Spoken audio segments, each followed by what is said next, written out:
क्या आप भी पुर्तगाल जाना चाहते हैं जॉब सीकर वीज़ा के थ्रू? उसमें क्या डॉक्यूमेंट्स रिक्वायर्ड होते हैं? आपको किसी भी एजेंट को पैसे देने की ज़रूरत नहीं है। ये वीज़ा आप खुद भी अप्लाई कर सकते हैं। इसका एप्लीकेशन का टोटल क्या प्रोसेस होता है, इसमें कौन से डॉक्यूमेंट्स, कितनी फ़ीस आपको पे करनी पड़ती है, स्टार्ट से लेकर एंड तक मैं आपको फुल अप्लाई करने का तरीका, इसकी फ़ीस, इसकी एप्लीकेशन प्रोसेस, इसमें डॉक्यूमेंट्स, ईच एंड एवरीथिंग मैं आपको बताऊँगी। ये स्पेशल उन नॉन यूरोपियन इसके लिए, जैसे कि पाकिस्तान, इंडिया या नॉन यूरोपियंस में जो भी कंट्रीज आते हैं जो पुर्तगाल में जॉब करने के ख्वाहिशमंद हैं और वहाँ पर अपनी सेटलमेंट करना चाहते हैं जॉब सीकर वीज़ा के थ्रू, वो मेरी वीडियो एंड तक लाजमी देखें। आपको इसमें कंप्लीट स्टार्ट से लेकर एंड तक कंप्लीट डिटेल्स दी जाएंगी, जिसमें आपको आप अपनी एप्लीकेशन जो है वो खुद इसको फुलफिल कर सकते हैं। जी अस्सलाम वालेकुम, कैसे हैं आप सब? उम्मीद है खैरियत से होंगे। तो पुर्तगाल का, जैसे कि मैंने आपके साथ जिक्र किया है कि आप पुर्तगाल जा सकते हैं, वो भी जॉब सीकर वीज़ा के थ्रू। अब इस जॉब सीकर वीज़ा क्या है और इसमें कंप्लीट डिटेल स्टार्ट से लेकर एंड तक आप ये वीज़ा कैसे अप्लाई कर सकते हैं, इसमें क्या डॉक्यूमेंट्स रिक्वायर्ड हैं, टोटल इसका प्रोसेस, इसकी फ़ीस जितनी आपको, कितनी फ़ीस जो है वो इसमें पे करनी पड़ती है, ईच एंड एवरीथिंग मैं इस वीडियो में आपके साथ शेयर करूँगी। तो ये वीडियो देखने के बाद आप काफ़ी हद तक आपका माइंड से हर चीज़ क्लियर हो जाएगी कि आपको पुर्तगाल जाने के लिए किस किन चीज़ों की जो है वो रिक्वायरमेंट होती है। तो सबसे पहले बात करेंगे कि आपको पुर्तगाल में जाकर आपका मेन मोटिव क्या है, कि आप पुर्तगाल ये जॉब सीकर वीज़ा पे जाएंगे, उसमें आपको क्या करना होगा। पुर्तगाल जॉब, जैसे कि आपने सुना डिपेंडेंट वीज़ा एक होता है, वैसे ही ये पुर्तगाल जॉब सीकर वीज़ा 2025 में ये ओपन हुआ है। इसमें यह है कि आप जब जॉब सीकर वीज़ा आपको ऑलमोस्ट 6 मंथ्स के लिए अलाउ होता है। आप 6 मंथ्स का टाइम लिमिट में आपने क्या करना होता है कि आप वहाँ पर जाते हैं और आप वहाँ पर जाकर जॉब तलाश करते हैं। आपने अपनी जॉब वहाँ पर खुद तलाश करनी है। ये जॉब सीकर वीज़ा इसलिए है कि आप अब जाएँ, अपनी कैटेगरी, आपकी जो भी एक्सपीरियंस स्किल्स है उसके में आप जाकर 6 मंथ्स आपको दिए जाते हैं, उसमें आप अपनी जॉब अप्लाई करें। आप जिस तरह से भी आप सेटिस्फाई होते हैं जोन सी जॉब से, आप 6 मंथ्स के अंदर अवेल कर लेते हैं स्पॉन्सरशिप, तो आप वहाँ पर उसके बाद परमानेंट सेटलमेंट जो भी आपकी है, आपको जैसे पता है कि पुर्तगाल के जो भी डॉक्यूमेंट्स कागज़ है, वहाँ की नेशनलिटी बहुत जल्दी मिल जाती है और बहुत ज़्यादा आसानियाँ पुर्तगाल ने अपने इन तमाम क्राइटेरियाज के लिए लोगों के लिए, जो नए आने वाले लोग हैं उनके लिए पैदा कर दी है। तो अच्छा, अब बात करेंगे कि मेन चीज़ तो ये मैंने आपको बता दी कि पुर्तगाल जब आपने जाना 6 मंथ्स के लिए, वहाँ पे आपने अप्लाई करना है अपने डॉक्यूमेंट्स के साथ। आपने जॉब वगैरह अप्लाई करनी है। 6 मंथ्स के लिए आपने वहाँ पर अपने लिए मुलाजमत तलाश करनी है। नेक्स्ट एक ये चीज़ है कि क्या आप वहाँ पर जाने के बाद, जैसे कि शेंजन कंट्री है, तो मज़ीद नेक्स्ट शेंजन कंट्री में आप ट्रैवल कर सकते हैं? नहीं, आप तब तक ट्रैवल नहीं कर सकते 6 मंथ्स के अंदर जब तक आप जॉब हासिल नहीं कर लेते। आप तब तक आपको यह कि बाउंड होंगे, आपको 6 मंथ्स के अंदर आपको जॉब तलाश करनी ही करनी होती है। अच्छा, इसकी बात करेंगे इसको कौन अप्लाई कर सकता है। इसमें नॉन यूरोपियन जो है वो लोग अप्लाई कर सकते हैं। पाकिस्तान के लोग हो गए, या जैसे इंडिया के जो नॉन यूरोपियन कंट्रीज़ में हैं, वो पुर्तगाल की इस वीज़े को अप्लाई कर सकते हैं 2025 में। उनके लिए एक बहुत बड़ी अपॉर्चुनिटी जो है वो आई है। इसकी वीज़ा फ़ीस भी 90 यूरो तकरीबन, जो कि पाकिस्तानी 27,000 बनती है। बहुत ही नॉर्मल इसकी फ़ीस है, आप इसको अप्लाई कर सकते हैं। दरख्वास्त का जो कंप्लीट प्रोसेस है वो क्या है। अच्छा, सबसे पहले आपको वीएफएस, जो पुर्तगाल का सफारत खाना जिसे बोलते हैं, उससे अपॉइंटमेंट लेनी होगी अपने लिए। फिर देन उस तमाम डॉक्यूमेंट्स, इसके लिए जितने डॉक्यूमेंट्स हैं आपको वो रेडी करने हैं। मैं आगे आपको इस वीडियो में बताऊंगी कि आपको रिक्वायर्ड डॉक्यूमेंट्स जो हैं वो कौन कौन से चाहिए इसके लिए। आपने अपने अपॉइंटमेंट लेने के बाद आपने अपने डॉक्यूमेंट्स जो हैं वो रेडी कर लेने हैं। उसके बाद दरख्वास्त जो है वो अपनी एप्लीकेशन आप जमा करवाएं, और आपका ओबियसली इंटरव्यू भी होता है छोटा मोटा, कि भाई आप क्यों आना चाह रहे हैं। हर कंट्री, जिस कंट्री के लिए भी आप अप्लाई करेंगे, आपसे ओबियसली इंटरव्यू लिया जाता है, तो वो कोई इतनी बड़ी चीज़ नहीं है। आपको ऑल डिटेल्स जो भी इसकी चीज़ें पता होती हैं, आप उसके थ्रू कर सकते हैं, आप इंटरव्यू दे देते हैं। आपको तमाम डॉक्यूमेंट्स रेडी करके एप्लीकेशन आपने सबमिट करवानी है, इंटरव्यू आपको का लिया जाएगा। और जब इसका वीज़ा आपको मिल जाएगा तो आपने पुर्तगाल जो है वो पहुँच कर 3 दिन के अंदर जो है SCF में अपनी रजिस्ट्रेशन करवा लेनी है। तो ये तो वो आगे इसका जो प्रोसेस है कि भाई आपको अगर वीज़ा मिल जाए तो आपने उस और कौन कौन से डॉक्यूमेंट्स आपने अप्लाई करने हैं, प्रोसेस मैंने आपको बताया। अब मैं इसमें आपको बताती हूँ कि आपको मज़ीद जो रिक्वायर्ड डॉक्यूमेंट्स हैं वो कौन से हैं। आपको कौन कौन से डॉक्यूमेंट्स के साथ जो है वो इस एप्लीकेशन को फुलफ़िल करना है।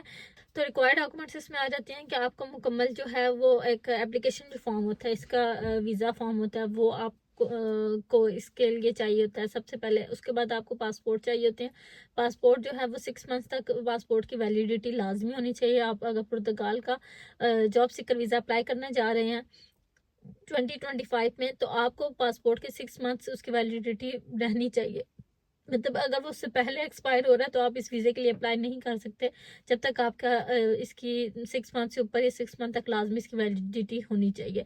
और नेक्स्ट आ जाता है आपके फ़ोटोज़ आ जाती हैं, जो आपको हर जगह पे कहीं पर भी आपको फॉर्म वगैरह पे एप्लीकेशन फॉर्म पे भी सबमिट करने के लिए आपके पास एक पासपोर्ट साइज़ जैसे फ़ोटो होती है वो फ़ोटोज़ होनी चाहिए, आपके बैंक स्टेटमेंट होनी चाहिए। अच्छा, अब इसमें ये चीज़ आ जाती है कि बैंक स्टेटमेंट कितनी होनी चाहिए। तो 6000 जो है वो यूरो है, इसके ऑलमोस्ट आपकी बैंक स्टेटमेंट जो है वो लाजमी होनी चाहिए, ओरिजिनल बैंक स्टेटमेंट होनी चाहिए, मेन चीज़ है। बहुत से लोग ये चीज़ सोचते हैं कि भाई पैसे दे के बनवा लेते हैं, फेक बनवा लेते हैं, तो आप अपने आप को खुद रिस्क में डालेंगे। ओब्वियसली आजकल जो है वो बहुत ज़्यादा स्ट्रिक्टनेस है। आप अगर फेक डॉक्यूमेंट्स की तरफ जाएंगे, फेक बैंक स्टेटमेंट की तरफ जाएंगे, तो आप समझे कि अपना पैसा बर्बाद कर रहे हैं, क्योंकि आप बहुत ज़्यादा स्ट्रिक्टनेस सोचेंगे है। इसलिए अगर आप ये चीज़ अप्लाई करना चाह रहे हैं तो आपने जेन्युइनली जो है वो इसको अप्लाई करना है, बिल्कुल फेक कोई भी डॉक्यूमेंट यूज़ नहीं करना। अच्छा, आप इसके बाद आगे बैंक स्टेटमेंट फिर है ट्रैवल इंश्योरेंस। 30,000 यूरो जो भी है वो आपको इसकी कवरेज जो है वो इसकी करनी पड़ती है, होती है इसकी। ट्रैवल इंश्योरेंस की बात करें, इसके बाद आपका अकोमोडेशन प्रूफ होना चाहिए कि आपकी अकोमोडेशन वहाँ पे बुक करना, होटल में बुक करें, कैसे भी जैसे भी आपको अकोमोडेशन प्रूफ लाजमी करना पड़ता है कि भाई आप अगर आएंगे तो आप वो 6 मंथ्स कहाँ पर गुजारेंगे। तो वो ये कोई इतनी बड़ी चीज़ नहीं होती, आपको इजीली इन डॉक्यूमेंट्स में आप ये चीज़ें नॉर्मली मैनेज कर लेते हैं। अच्छा, अकोमोडेशन प्रूफ हो गया। इसके बाद आ जाता है कि जो पुलिस करेक्टर सर्टिफिकेट होता है वो आपको पता होगा इस चीज़ का कि इजीली बन जाता है हमारे पाकिस्तान में या डिफरेंट जहाँ पर भी आप हैं। पुलिस करेक्टर जो सर्टिफिकेट होता है वो आप इजीली क्लियरेंस सर्टिफिकेट बनवा लेते हैं अपने, उसमें करेक्टर आपको वेरीफाई किया जाता है। और आपकी रिटर्न टिकट्स जो है या फिर कवर लेटर जो होता है वो स्पेशली जब आप टिकट करवाते हैं तो वो आपके रिटर्न टिकट के साथ उसकी वापसी की डेट भी होनी चाहिए। अगर आप फॉर एग्जांपल 6 मंथ का आपका ये वीज़ा है तो आप ट्रैवल कर रहे हैं 1 फेब को कर रहे हैं, 1 जनवरी को कर रहे हैं, तो जून तक उसकी वैलिडिटी होगी।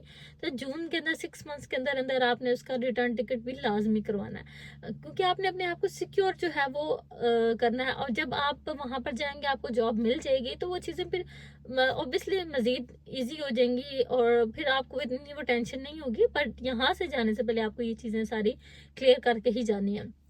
पुलिस क्लियरेंस सर्टिफिकेट भी हो गया, इसके बाद रिटर्न टिकट भी होगी। लास्ट आ जाएंगे कि IEFP जो होता है पुर्तगाल की एम्प्लॉयमेंट सर्विस होती है, रजिस्ट्रेशन। आपको ये भी ये चीज़ें सारी आप अगर एक दफ़ा गूगल करेंगे ना तो आपको अगर कोई चीज़ कन्फ्यूजन हो रही है किसी चीज़ में कि भाई ये क्या कौन सा डॉक्यूमेंट है, ये क्या चीज़ है, तो आपको गूगल से हर चीज़ आजकल समझ आ जाती है, प्रॉपर आपको डिटेल्स मिल जाती हैं। और अगर कोई आपको डॉक्यूमेंट समझ नहीं लग रही, आप गूगल पे जाएं। IEFP जो है वो पुर्तगाल की एम्प्लॉयमेंट सर्विस होती है, रजिस्ट्रेशन जिसे कहते हैं, ये भी एक डॉक्यूमेंट है। आपको उसको ये भी, अब ये सारे डॉक्यूमेंट्स आपको चाहिए होते हैं इनको अप्लाई करने के लिए। अब इसमें ये सारे हो गया और उसके बाद आपको मैं ये चीज़ बता दूं कि कुछ टिप्स बता देती हूँ अप्रूवल की चांसेस जिससे आपके बढ़ जाते हैं कि आपने ये काम जो है अगर वो अब सबसे पहले तो मैंने आपके साथ जैसे पहले जिक्र किया कि आपने फेक डॉक्यूमेंट से बचना है। अपने आप को हमेशा जो है ना जाली डॉक्यूमेंट्स, बैंक स्टेटमेंट जो है वो फेक नहीं होनी चाहिए, बिल्कुल भी ओरिजिनल बैंक स्टेटमेंट आपने यूज़ करनी है। बैंक स्टेटमेंट में बैलेंस रखना है आपने। किसी भी किस्म से आप जैसे ट्रांजैक्शन बहुत ज़्यादा इन कर रहे हैं, बहुत ज़्यादा आउट खा रहे हैं, वो भी एक डाउटफुली हो जाता है। प्रॉपर आपने जेन्युइन बैंक स्टेटमेंट बनानी है तरीके से, किसी बड़ी ट्रांजैक्शन ना इन करनी है, बहुत बड़ी ट्रांजैक्शन ना आउट करनी है। अगर आप कोई बड़ी ट्रांजैक्शन जो है वो इन कर रहे हैं तो उसका आपके पास प्रूफ होना चाहिए। बाजू का प्रूफ मांग लिया जाए भाई कि आपने बैंक स्टेटमेंट, आपके पास क्या प्रूफ है। तो आपने अगर कोई भी चीज़ सेल की है, फॉर एग्जांपल आपकी रिसेंटली आपने गाड़ी बेची है, प्लॉट बेचा है, या कुछ भी आपने कोई भी बड़ी चीज़ सेल किया, तो आप उस चीज़ को प्रूफ कर सकते हैं कि हाँ ये मेरे पास ये प्रूफ है, मैंने मेरे बैंक में ट्रांजैक्शन जो इतनी बड़ी अमाउंट में की है वो ये चीज़ सेल करके की है, चाहे वो घर था, प्लॉट था, आपकी गोल्ड था, कुछ भी था, तो आपके पास पता होना चाहिए। तो आपने कोशिश करना डाउटफुली काम नहीं करना, बहुत बड़ी ट्रांजैक्शंस ना इन करनी है ना आउट करनी है।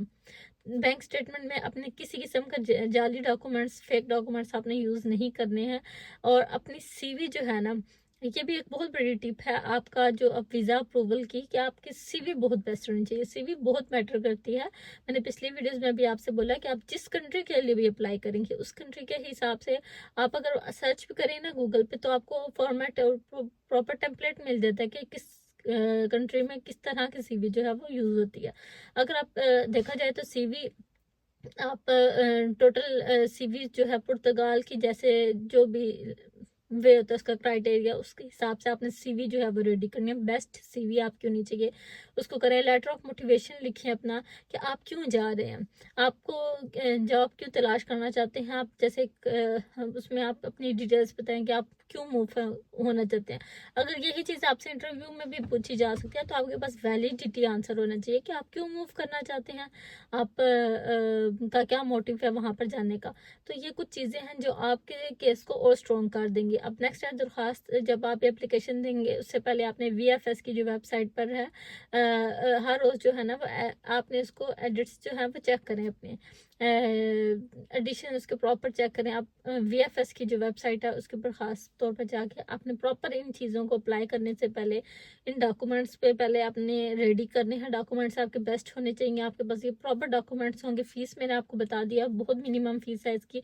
लेकिन अगर आपकी ये चीज़ें जेन्युइन हैं, आपकी बैंक स्टेटमेंट, आपके सारे डॉक्यूमेंट्स ओरिजिनल हैं, आपकी ये सारी चीज़ें जेन्युइनली हैं, तो आप ये वीज़ा अप्लाई करेंगे, आपको मैं 100% गारंटी देती हूँ कि आपका वीज़ा कभी भी रिजेक्ट नहीं होगा। अगर आप कोई गलती नहीं करते, कोई फेक डॉक्यूमेंट किसी किस्म की भी आप कोई ऊपर नीचे चीज़ नहीं करते, तो ये बहुत बेस्ट वीज़ा है 2025 में। इस टाइम पुर्तगाल का ये वीज़े जो हैं वो बहुत सक्सेसफुली रेशो इनकी जा रही है 99% जिसे कह सकते हैं।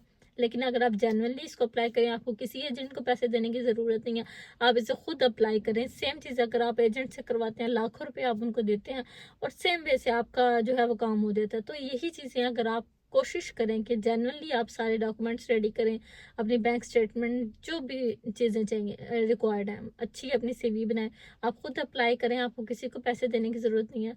तो आपका आई होप सो इंशाल्लाह जो है वो आपका जो वीज़ा 100% सक्सेसफुल इसमें आपको मिलेगा। तो नेक्स्ट एक वीडियो के लिए अल्लाह हाफिज़। मेरी वीडियो को लाइक करें, फॉलो करें, सब्सक्राइब करें। नेक्स्ट वीडियोस में मैं इंशाल्लाह आपके साथ और भी कंट्रीज़ की जो है वीज़ाज़ इंफॉर्मेशन लाजमी शेयर करूँगी, उनके वर्क परमिट, स्टडी वीज़ाज़ वगैरह। तो मेरी वीडियो को फॉलो करें ताकि नेक्स्ट वीडियोज़ जो है इंफॉर्मेटिव वीडियोज़ आप तक लाजमी पहुँच सकें, ताकि आप जो है वो मज़ीद इंफॉर्मेशन हासिल कर सकें। अल्लाह हाफिज़।